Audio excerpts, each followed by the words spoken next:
Salut, c'est Alexis. Dans cette vidéo, je vais te présenter le tout dernier stabilisateur de chez DJI, le Ronin RS3 Mini.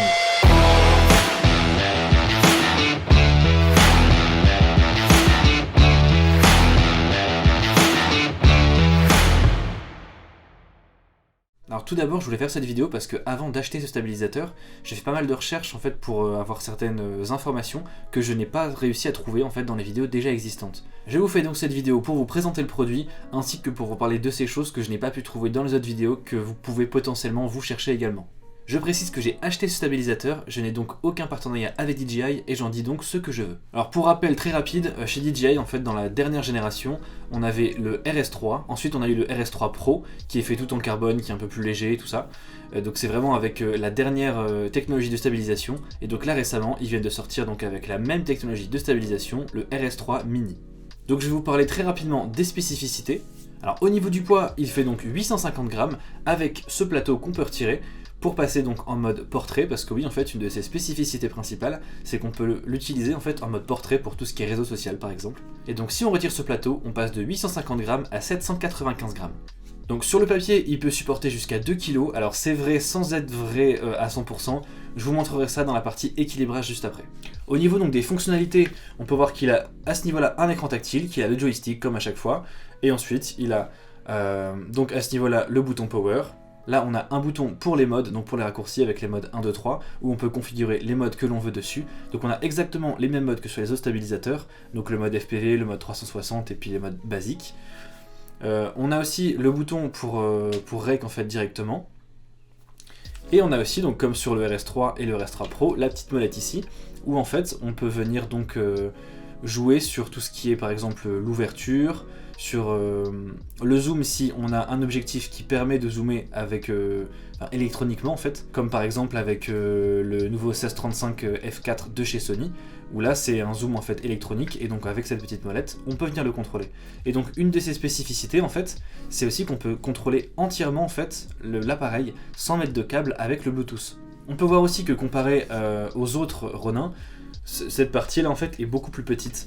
Donc ce qui fait qu'on a vraiment un encombrement vraiment moindre comparé aux autres. Je peux vous montrer par exemple à côté du Ronin SC, donc c'est on va dire le premier modèle de Ronin qui était relativement compact, où on peut voir quand même, je ferme ça, hop, qu'il y a quand même une assez grosse différence de gabarit et même de poids, alors que celui-ci était déjà considéré comme un Ronin compact. Ah, et j'allais aussi oublier le prix de ce petit Ronin, c'est quand même un de ses atouts majeurs, c'est qu'il est à seulement 389 €.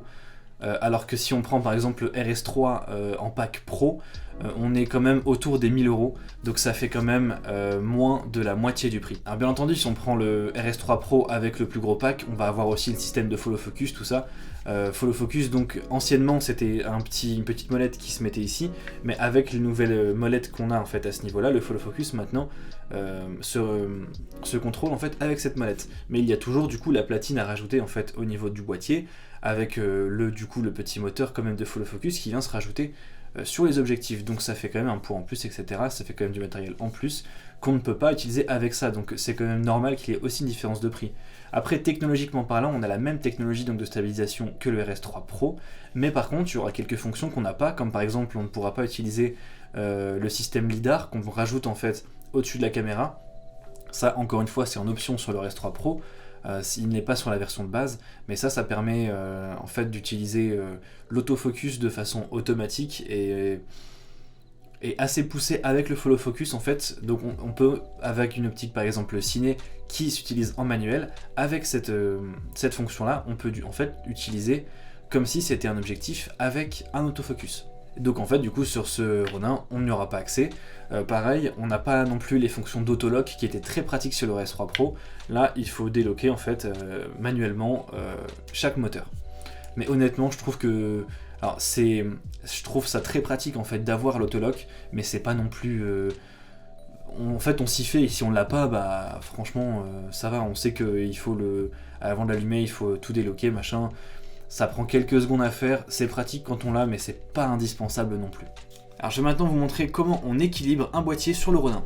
Donc je vais vous montrer en premier un setup, on va dire assez passe-partout, assez léger, où je vais mettre donc mon AC2 avec un 2470 Sigma, et ensuite je vais passer sur un setup un petit peu plus lourd, où là je vais mettre mon A7 IV avec saccage, un micro, un système de filtre, et mon téléobjectif le plus long que j'ai. Alors je vais maintenant vous montrer comment stabiliser donc un boîtier sur le stabilisateur. Alors tout d'abord, il faut donc placer les axes dans le bon sens. Hop, voilà, comme ceci. Et ensuite, on les verrouille. Voilà. Donc en fait, il faut qu'il ressemble à ça, pour pouvoir venir donc mettre l'appareil ici. Donc une fois que ça c'est fait, il faut sur l'appareil venir ici, donc mettre la petite platine, qui va ensuite venir sur le stabilisateur. Donc là, pour l'exemple, j'ai pris mon A7 II, donc Sony Alpha 7 II, et j'ai mis mon 2470 de chez Sigma dessus. Alors la première chose, donc, c'est de venir glisser l'appareil sur cette platine. Hop, voilà. Et ensuite, là, étant donné qu'on a quand même un objectif assez lourd, et bien moi, ce que je conseille, c'est de le mettre, donc voilà, c'est de venir le mettre le plus en arrière possible. Et ensuite, on vient bloquer. Voilà. Ensuite, on peut aussi le régler plus ou moins sur les côtés. Alors, l'idéal, c'est de le ramener le plus sur la droite possible, enfin le plus de ce côté-là, du côté des moteurs, de façon à ne pas trop décentrer en fait le poids sur le côté inverse. Ensuite, donc, il faut venir stabiliser les trois axes. Donc, en premier, on va venir stabiliser ce moteur. En deuxième, celui-ci. Et en troisième, le moteur du bas. Donc pour ce faire, donc on va bloquer tous les axes et on va seulement débloquer l'axe du haut. Et ensuite, on va venir positionner dans ce sens l'appareil. Là on peut voir donc qu'il ne reste pas à sa place et qu'il part en fait, il pique du nez. Il va donc falloir en fait le reculer. Donc on débloque ici à ce niveau-là et ensuite on ramène tout doucement. Alors mon conseil, c'est quand des fois ça bloque un petit peu, il faut en fait soulever un petit peu le boîtier pour libérer le poids en fait sur la partie qu'on veut bouger. Et ensuite, on peut du coup plus facilement bouger. Et là, on peut voir que c'est stabilisé. Là, ça ne bouge plus. Alors, normalement, sur le principe, en fait, quand on veut bien stabiliser, il faut que dans n'importe quelle position, si on le met comme ça ou si on le met comme ça, il faudrait que rien ne bouge. Mais là, en fait, on voit que c'est pas le cas. Si je le mets dans cette position-là, il ne bouge pas, ou très peu. Mais dans les autres positions, en fait, il va quand même venir bouger de temps en temps. Et c'est là en fait que je trouve que ce stabilisateur a ses limites, c'est que normalement, sur un stabilisateur classique de type RS3 Pro, on peut le mettre dans n'importe quelle position en fait, et on va en fait normalement, avec à peu près n'importe quel type de boîtier, pouvoir stabiliser ça correctement. Là en fait, le fait qu'il soit plus compact, eh ben, on a beaucoup moins de marge de manœuvre en fait au niveau des réglages, et c'est là que je trouve qu'il a ses limites, c'est qu'en fait on ne peut pas du coup le stabiliser parfaitement. Mais au début, je pensais que ça allait poser problème, mais en fait, pas vraiment, parce que du coup, les moteurs arrivent vraiment bien à compenser la chose. Donc, à ce niveau-là, on peut voir là qu'il part un petit peu d'une... Il bouge encore un petit peu, donc là, c'est pas encore parfait. Voilà, là, il est pas mal. Voilà, là, on peut voir que, dans à peu près toutes les positions, voilà, il reste à peu près droit. Donc là, on va dire qu'on est pas mal. Ensuite, il va falloir faire la même chose dans ce sens. Donc là, on remet le boîtier droit, et là, on peut voir, pareil, qu'il rebascule un petit peu vers l'arrière. Donc là, la même chose, mais ici. On déverrouille, et là, s'il part un petit peu vers l'arrière, là, c'est très léger, mais s'il part un peu vers l'arrière, eh bien, il faut ravancer un tout petit peu. Là, on peut voir que c'est trop, il pique du nez, on le recule. Voilà, il pique toujours du nez, on le recule encore un petit peu. Là, il faudra ramener un tout petit peu en avant. Hop.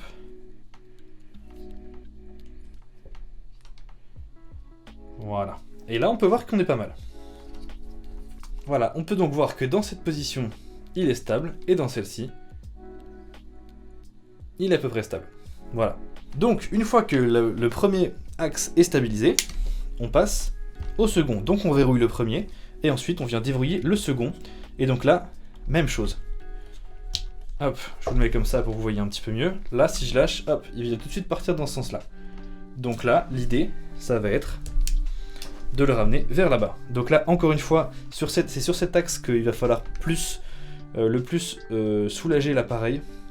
Parce que là, si on force juste, ça ne marche pas. Il faut vraiment le soulager et ensuite bouger l'axe. Donc là, toujours. Encore. Toujours. Voilà, là on est bien. Là, l'axe est stabilisé. Et enfin, la même chose sur le dernier. Donc on reverrouille celui-ci. Et le dernier, donc celui-ci, il y a plusieurs façons de le faire. Moi, la meilleure solution que j'ai trouvée, donc on le déverrouille. Et c'est de venir le mettre dans ce sens. Et on lâche, et hop.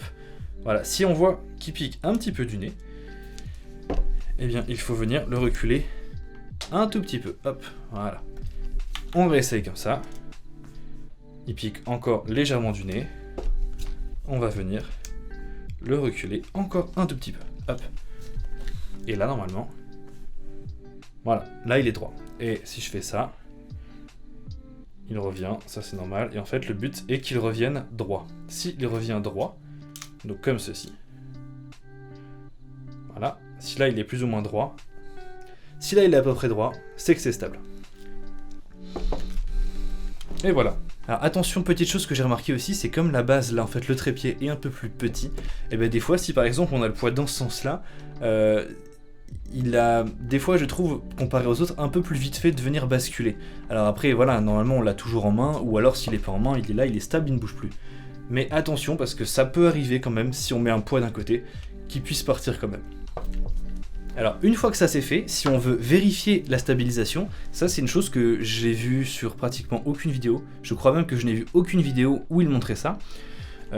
Pourtant ça se fait normalement avec tous les Ronin. En fait on peut venir vérifier, donc sur l'application Ronin, je vais vous montrer, on peut venir en fait vérifier et faire un test d'équilibrage. Donc pour le test d'équilibrage, on vient donc télécharger l'application Ronin.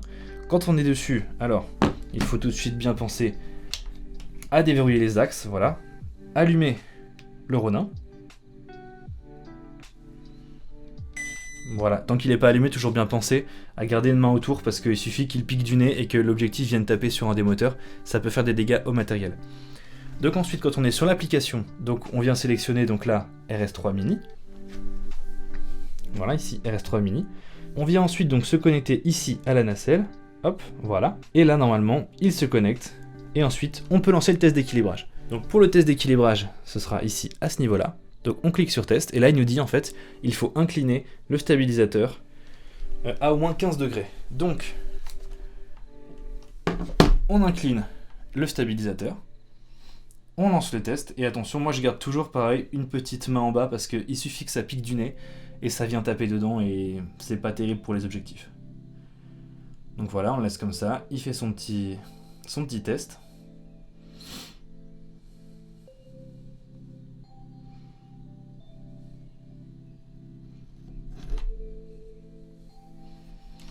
Voilà.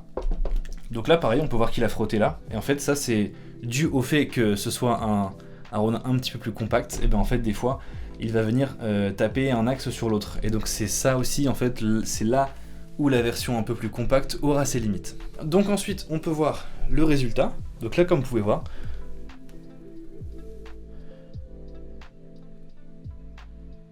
je sais pas si on voit bien, je ferai un capture d'écran.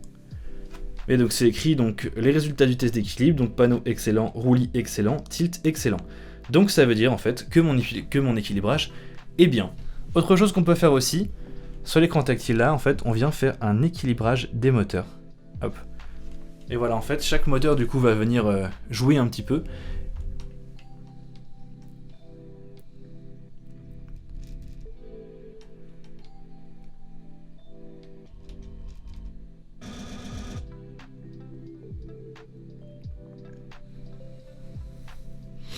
Voilà, et là on peut voir qu'il a fini le test d'équilibrage.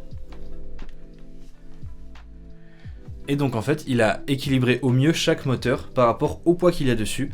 Et maintenant, on peut voir que ça stabilise parfaitement, il n'y a aucun souci.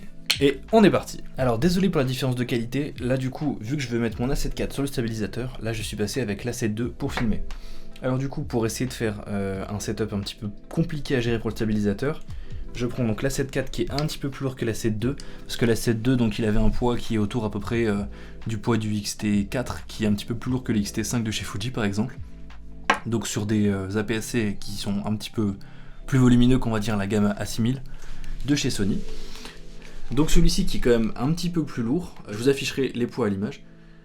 Donc là du coup j'ai mis la 7.4 avec sa cache Mollrig, donc du coup la petite pièce ici pour venir le fixer sur le stabilisateur. J'ai rajouté un micro sur le côté. Ensuite donc du coup mon 70-180 Tamron, donc il est certes plus léger que le Sigma, mais en fait il se déporte beaucoup plus sur l'avant quand il est étendu au 180 mm. Et j'ai mis aussi mon système de filtre magnétique Freewell sur l'avant pour rajouter encore du poids. Alors je vais vous montrer donc tout de suite si ça passe ou pas. Donc là d'office je vais le mettre le plus en arrière possible. Et donc là, en fait, pourquoi j'ai mis le micro sur le côté? Tout simplement parce que si je décide en fait de venir comme ça avec le stabilisateur, eh bien si je le mets sur le dessus, ça va venir se taper dans le micro, je pourrais en fait juste pas utiliser cette position. C'est pour ça que je le mets sur le côté. Et donc là on va venir donc stabiliser nos axes comme tout à l'heure. Et là en fait on va voir qu'on arrive donc à la limite physique du produit.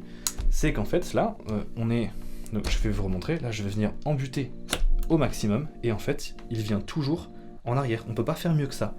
Donc c'est à dire que là on va devoir se contenter en fait de ça, qui n'est pas de ces stabilisations là qui finalement n'est pas vraiment bien équilibré parfaitement, mais on n'a pas le choix. Le deuxième axe, donc là pour le coup lui on va pouvoir venir donc le régler comme on veut, donc là ça pique du nez, on recule, là c'est un peu trop. Encore un petit peu, voilà, on peut voir que sur cet axe là, pour le coup, là on peut bien le stabiliser. Ensuite, sur celui-ci, là, le problème c'est que vu que j'ai mis le micro sur le côté, eh bien, voilà, ça déporte complètement le poids sur le côté, et là, encore une fois, on est embuté. Je peux pas aller plus loin, je peux aller plus dans ce côté là, mais ce sera encore pire. Donc là, en fait, je viens complètement embuté, mais le poids part complètement sur le côté. Ça serait encore pire d'ailleurs si je me décidais de mettre mon écran sur l'extérieur. De là du coup je vais quand même essayer d'éviter, hein, j'ai pas envie de casser l'écran. Sachant que l'écran là pour le coup je peux quand même l'utiliser dans cette position là. Donc là je ne peux pas faire mieux non plus. Pour cet axe, tant pis, on va faire avec. Et enfin, le troisième axe. Hop. Là on peut voir qu'il est bien stabilisé. Impeccable. Alors maintenant, on va essayer de lancer le stabilisateur, donc on pense bien à déverrouiller tous les axes, hein, chose qu'on n'aurait pas à faire sur le RS3 Pro, mais voilà, on peut pas tout avoir. Et donc on le lance. Alors encore une fois, voilà, mettez toujours bien votre main parce que sinon ça part en cacahuète. Hop. Et bah ça tient. Alors, on peut voir là le logo ici se met en orange, donc ça veut dire qu'il y a un moteur qui force un petit peu, que c'est pas parfaitement équilibré, voilà, mais en soi on n'a pas le choix. Mais est-ce que ça marche? Et bah franchement, ça marche. Il n'y a pas de souci. Alors voilà, après on fait des mouvements doucement parce que bon, on s'amuse pas à faire des gros mouvements. Alors là par contre, ouais, il a tapé dans le huton. C'est ça qu'il faut faire attention, c'est que du coup on recule un petit peu le boîtier et là en fait, ici, dans cette position, on risque de venir en fait taper un peu sur le boîtier. Mais après dans des positions plus classiques, et ben franchement, il n'y a pas de souci quoi, ça suit. Alors du coup des fois le logo là se met en rouge, il aime pas trop tous les mouvements, mais voilà, encore une fois c'est normal, là on est déporté au 180, c'est quand même énorme. Il y a je pense de toute façon très peu de situations où en fait on va venir filmer au 180. Après je pense que si je le rentre,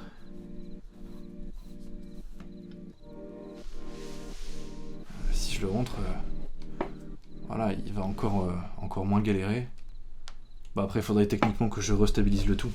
Mais voilà, franchement il n'y a aucun souci quoi. Je veux dire au 180 ça passe. Alors je dis pas que c'est parfait. On arrive quand même à une certaine limite avec le poids sur le côté, là avec le micro et en avant. On n'aurait pas ce problème sur le RS3 Pro, d'accord, mais en soi ça passe quoi. Je veux dire, on va pas, je pense, tous les jours filmer au 180 au stabilisateur. Si on a besoin une fois de temps en temps, et ben franchement, ça fera l'affaire en fait. Après, on peut voir donc au niveau des fonctionnalités, donc on a plusieurs choses au niveau de l'écran. Donc là, c'est le mode dans lequel on est. Là, donc c'est comme je vous ai montré le réglage des moteurs. Là, c'est pour régler éventuellement si on veut donc la vitesse en fait du suivi des moteurs. On peut le faire en modéré, en rapide et en lent. Et ensuite, donc là, si on vient voir ici, on peut voir chaque axe en fait au niveau des moteurs, comment ils forcent. Là on peut voir par exemple que sur 2 axes, les moteurs compensent légèrement. Ça veut dire qu'il n'est pas, quand il est comme ça en position stable sans bouger, il y a toujours un ou deux moteurs qui vient jouer légèrement. Parce qu'il n'est pas stable à 100% par lui-même. Et donc au niveau des modes, eh ben, on peut voir qu'il y a tous les modes classiques, hein, comme sur tous les Ronin. Donc le mode SP, le mode SPI, le mode FPV, et le mode 360. Après bien entendu on peut aussi paramétrer des modes, on peut les personnaliser. On a comme à chaque fois la gâchette, si on appuie 3 fois par exemple, on vient en mode selfie, et si on rappuie 2 fois, on revient en mode normal.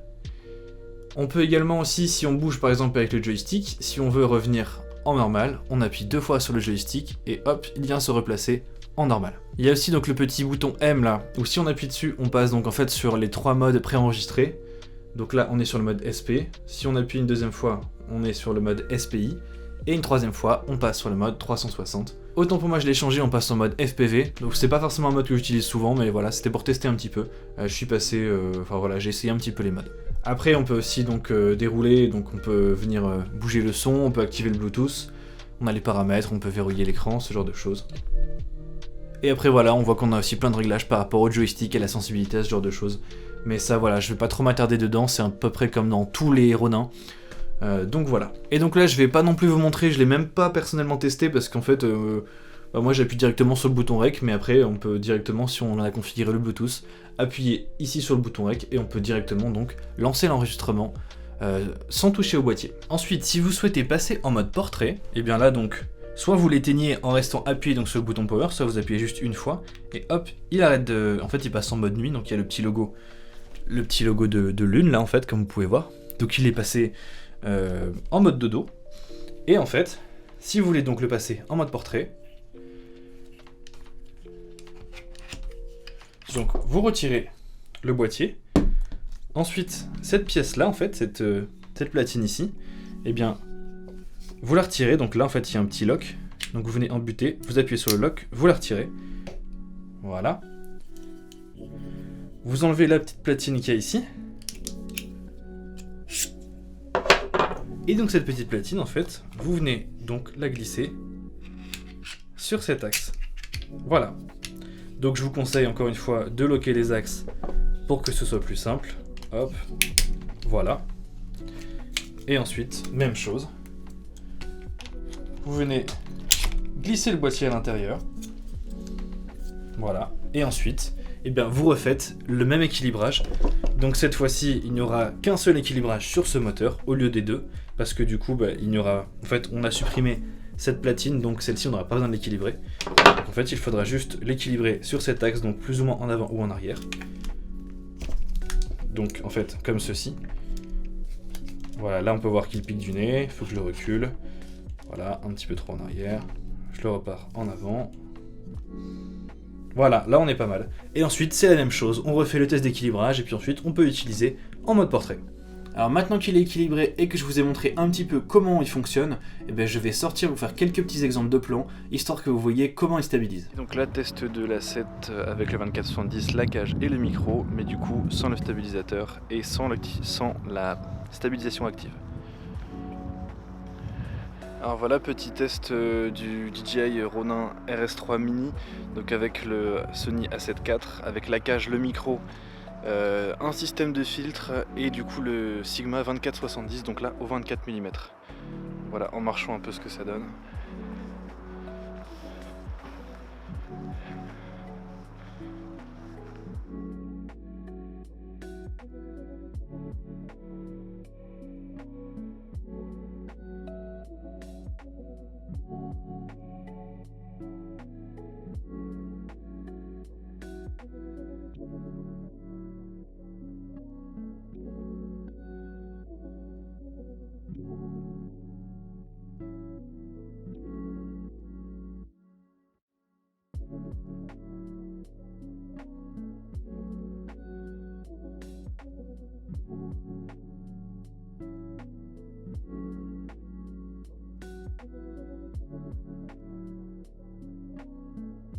Alors voilà, moi les choses que j'aurais aimé en fait savoir au préalable, c'est est-ce que par exemple mon A7 IV passe avec mon 24-110 de chez Sigma, parce que les seules données qu'on avait, c'est par exemple chez Sony, le A7 IV passe en fait avec le 24-110 G Master 2 de chez Sony, mais on n'a pas tous en fait le G Master 2, et le problème c'est que c'est le seul objectif en fait qui a été donné par le constructeur qui passait avec ce boîtier.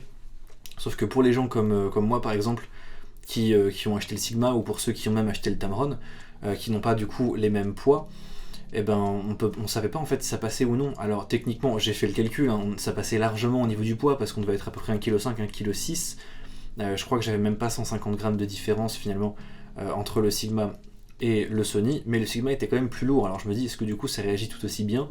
Parce que moi quand même j'avais eu une pas très bonne expérience avec le Ronin SC, parce que dès que je mettais justement un objectif, en fait dès que je mettais un zoom dessus, hormis le zoom de chez Sony, je crois qu'il passait le tout basique 28-70, mais je l'utilise pas parce qu'il est pas exceptionnel. Mais dès que je mettais un 24-110 d'assez bonne qualité, donc du coup un peu plus lourd, et ben en fait il piquait du nez et puis ça fonctionnait plus en fait. Et là, du coup, la différence qu'on a, c'est que même si on ne peut pas l'équilibrer parfaitement comme je vous montrais, et ben en fait les moteurs sont là pour compenser, et c'est ça qui est vraiment top en fait avec ce stabilisateur, c'est que il y a des limitations physiques en fait, mais ça veut pas dire que parce qu'il y en a des physiques, ça veut pas dire que les moteurs peuvent pas les rattraper, et c'est vraiment ça que je trouve top. Après on peut voir, j'ai même testé du coup avec mon téléobjectif. Alors encore une fois c'est pas un 70-200 de chez Sony qui là du coup est plus imposant et plus lourd, ça reste un 70-180 de chez Tamron plus léger, mais voilà, comme on a pu le voir, au 180 ça passe. Et ce genre de choses, j'aurais moi bien aimé en fait savoir à l'avance si ça passait ou pas. Là du coup voilà, c'est cool, ça passe, je suis super content, je regrette pas mon achat. Mais si ça passait pas, si mon 24-110 Sigma ne passait pas non plus, en fait j'aurais dû le renvoyer parce que j'aurais pas pu l'utiliser en fait.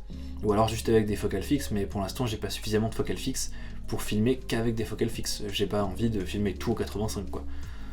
Ou alors après il aurait fallu que je prenne du coup mes objectifs d'argentique avec un focus manuel donc, et étant donné que là on ne peut pas mettre de système de follow focus dessus, en fait ça aurait pas fonctionné. Donc du coup en fait j'aurais dû juste reprendre mon Ronin SC et du coup mettre le système de follow focus et d'utiliser ça avec mes optiques d'argentique. Mais du coup c'était pas l'intérêt en fait. Là je voulais vraiment avoir un setup où je peux utiliser mon 24-70 et potentiellement pourquoi pas, je m'attendais pas à ce que ça passe honnêtement le 70-180, mais je me suis dit si le Sigma passe, vu que le Tamron est plus léger que le Sigma, il y a moyen que ça passe aussi. Et du coup oui ça passe, c'est super cool. Alors je pense pas que je vais tous les jours filmer des plans en 180, peut-être même jamais en faire, mais si un jour je veux faire un plan je sais pas, au 100 ou au 135, et voilà, je sais que ça passe sans problème. Et moi je trouve ça top. Mais voilà, c'est des choses qu'on savait pas avant. Pareil pour l'équilibrage, en fait, vu que dans les autres vidéos, j'ai vu personne faire le test d'équilibrage sur le téléphone, sur l'application, moi quand je le faisais, ça marchait pas. Je me suis dit, il y a un problème. Soit moi je le fais mal, soit en fait, on peut pas vraiment mettre 2 kg dessus, parce qu'avec seulement mon A7 IV et mon Sigma 24-70, donc ça doit faire entre 1,5 kg ou 1,6 kg, je sais plus, donc on est quand même loin de la limite des 2 kg, et ça passe pas. Physiquement, en fait, on peut pas l'équilibrer, on arrive en butée, et ça pique quand même d'un côté ou de l'autre. Donc en fait, je me suis dit, pourquoi dire que ça va jusqu'à 2 kg, alors qu'en fait ça va pas jusqu'à 2 kg. Mais du coup, en fait, on peut pas physiquement le stabiliser à la main à la perfection, mais en fait il faut juste savoir qu'il faut faire au mieux, ce sera pas parfait mais au mieux, et les moteurs vont compenser. Et du coup au début j'avais vraiment du mal à m'y faire, mais en fait je me suis fait à l'idée, en fait ça supporte vraiment bien 2 kg, mais du coup il sera pas stable, on peut pas le stabiliser en fait à 100% sans les moteurs, il faudra toujours que les moteurs compensent, parce qu'en fait normalement c'est fait pour que quand tu le stabilises à la main directement, que en fait quand il est droit et qu'il ne bouge plus, s'il est bien stable, normalement les moteurs ne doivent pas bouger si ton stabilisateur ne bouge pas. En fait c'est le principe, c'est s'il est bien équilibré, les moteurs ne doivent pas en fait bouger s'il n'y a pas besoin de bouger. Et là du coup en fait avec celui-là on peut voir que si on a un setup un petit peu lourd ou avec du coup du poids un peu déporté, et en fait le moteur, il y a toujours un ou deux moteurs qui va essayer de compenser, mais en fait c'est pas gênant parce que du coup ça se voit pas et les moteurs réagissent quand même vachement bien je trouve au mouvement qu'on fait, ça suit plutôt bien, donc franchement j'en suis très content. Et du coup si je devais le recommander, à 100% je le recommanderais. Alors attention, en restant avec des setups classiques, je vous dis pas de mettre une Red Komodo dessus parce que là ça passera pas du tout. Mais voilà, du coup pour ceux qui voulaient les infos de est-ce que le tel objectif ça passe, avec le 24-70 ça passe, avec le 70-180 ça passe, c'est pas non plus le top parce qu'il y a des moteurs qui forcent un peu plus, mais ça passe aussi. Donc du coup, si vous avez par exemple un 2470 d'une marque tiers qui n'est pas de la marque officielle, pour n'importe quel boîtier, hein, que ce soit Fuji, Nikon, Canon, si vous avez un petit peu plus lourd que du coup l'objectif avec lequel c'est préconisé, normalement il n'y a pas de souci, ça devrait passer. Ah oui, autre chose aussi que j'allais oublier de dire, quand on le range, alors déjà du coup on retire ça, hein, bien entendu, voilà. Donc déjà ça réduit quand même vachement l'encombrement, et ensuite ce qu'il faut faire très attention, c'est quand on rentre cet axe. En fait, je vous montre, je me suis fait avoir au début, si on le laisse comme ça, en fait, il va venir taper dedans. Donc toujours quand on le rentre, en fait, il faut retirer son réglage. Alors ok, c'est pas pratique si vous utilisez tout le temps par exemple le même objectif. Si vous voulez toujours utiliser le même setup, et ben vous dites cool parce que j'ai pas besoin de le bouger. Bah du coup si, en fait, vous devrez à chaque fois rentrer cet axe-là pour que ça rentre. Parce que si vous du coup l'ouvrez, voilà, ça vient taper dans l'autre. Donc toujours rentrer celui-là. Et moi ce que je fais c'est pour le ranger vraiment, pas que ça prenne trop de place, je retire aussi ce plateau là. Mais vraiment ça prend 2 secondes en fait, on vient bloquer tous les axes. Et ensuite ce plateau là, voilà, on le retire, hop, comme ça du coup dans le sac, ça prend vraiment pas de place. Voilà, dans le sac, ça fait ça. Je sais pas si vous voulez comparer, genre mon téléphone fait ça, le stabilisateur fait ça. Voilà, donc c'est quand même vraiment petit. Donc moi je le passe du coup dans mon Lobby Pro, j'ai un petit peu changé la façon du coup dont je range mon sac. Je le mets en légère diagonale comme ça et ça passe, il n'y a pas de souci. Donc en fait, ça, du coup ça se met en 3 pièces. Cette pièce là, le petit trépied et la petite platine du coup. Alors oui par contre, je ne l'ai pas dit aussi dans la présentation, mais pour la plupart des Ronin en fait, la poignée, c'est là où il y a la batterie, peut se retirer du reste. Là ça ne peut pas se retirer en fait, tout est inclus comme ça. Mais franchement là, pour la petite taille que ça a, il n'y a pas de souci, ça marche très bien comme ça. Alors pour faire un petit récapitulatif, au niveau de ses avantages, il a bien entendu son prix, hein, pour moins de 400 € on peut faire difficilement mieux. Au niveau de la stabilisation, il a la même technologie que le Res 3 Pro, donc vraiment au niveau de la stabilité, ça marche super bien. Il garde à peu près toutes les fonctions principales des autres Ronin, donc ça encore une fois c'est top. Petit défaut, qu'il y a des choses qui manquent un petit peu, comme par exemple l'autolock, mais encore une fois, c'est pas forcément indispensable. Moi je m'en sors très bien sans, c'est juste, voilà, c'est une question d'habitude.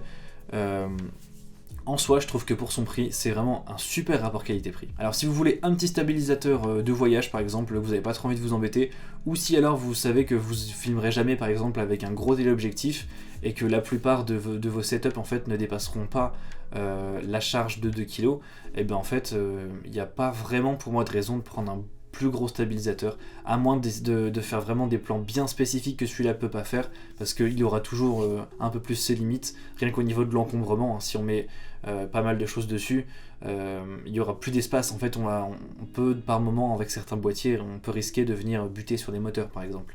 Là je sais que dans certains réglages, mon œilleton risque de frotter sur le moteur qui est vers moi. Après si on veut mettre d'autres caméras un petit peu plus grosses, comme par exemple une RED ou ce genre de choses, ou une Blackmagic qui sont un petit peu différentes en termes de format, là ça passera pas en fait, il faut vraiment rester sur un format de type APS-C ou alors appareil standard, style un A7 IV, style un Nikon Z6 II ou alors en R6 de chez Canon par exemple. Après moi si je devais donner mon avis, je regrette pas du tout de l'avoir acheté. Au début j'ai eu un petit peu peur du coup par rapport à l'équilibrage, je me suis dit mince, je dépasse même pas finalement la charge max, et puis ça marche pas, je peux pas le stabiliser. En fait je pense tout simplement que ça a été conçu comme ça en fait, même si on peut pas le stabiliser correctement, et ben en fait les moteurs sont là pour compenser, et en fait c'est là qu'on voit qu'en fait c'est un produit qui fonctionne très très bien, même si on met un petit peu de poids dessus. Alors donc certes il y a des infos que j'avais pas eu avant, que j'aurais aimé savoir avant, mais ça m'aurait peut-être finalement peut-être un petit peu dissuadé de l'acheter, je sais pas trop, mais en fait je regrette pas de l'avoir acheté, j'en suis vraiment très très content. Et bien voilà, c'est tout pour cette vidéo, j'espère qu'elle t'aura plu, j'espère que tu auras trouvé toutes les informations que tu souhaitais, et également que je t'aurai conforté ou alors que je t'aurai aidé dans ton choix de l'acheter ou non. Alors si tu es un utilisateur de ce stabilisateur et que tu souhaites aussi ajouter des informations, n'hésite pas à les mettre en commentaire. Je te dis à plus tard dans une prochaine vidéo, et n'oublie pas, se former c'est bien, mais sortir shooter, c'est tout aussi important. Et aussi donc pour vous éclaircir sur Paul Défoncé. Elles sont longues ces cloches.